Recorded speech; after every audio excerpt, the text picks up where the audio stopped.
Сегодня пятница. Маша в Минске. Утром она в офисе. Она на работе. Маша любит порядок.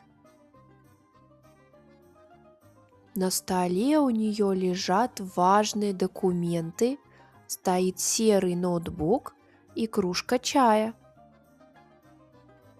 А что у нее в сумке?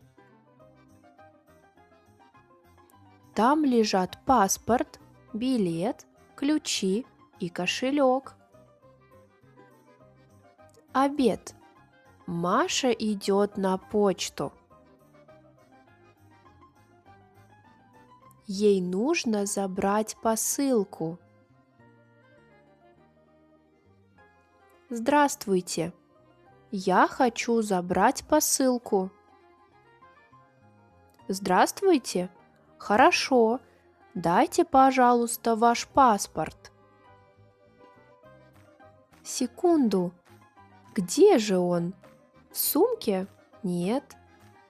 Он на столе в офисе. А, вот он.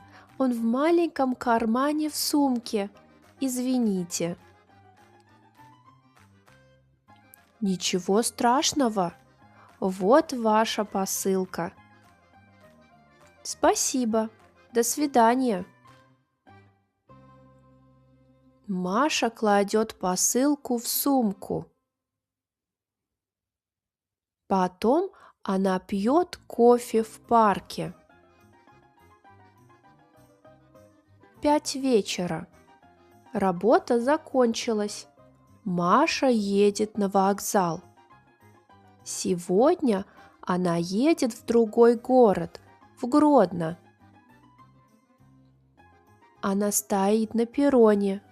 Скоро приедет ее поезд. Маша садится в вагон. Через 3 часа она приехала в Гродно. Вечером она идет на концерт своей любимой группы. А ночью она едет в отель.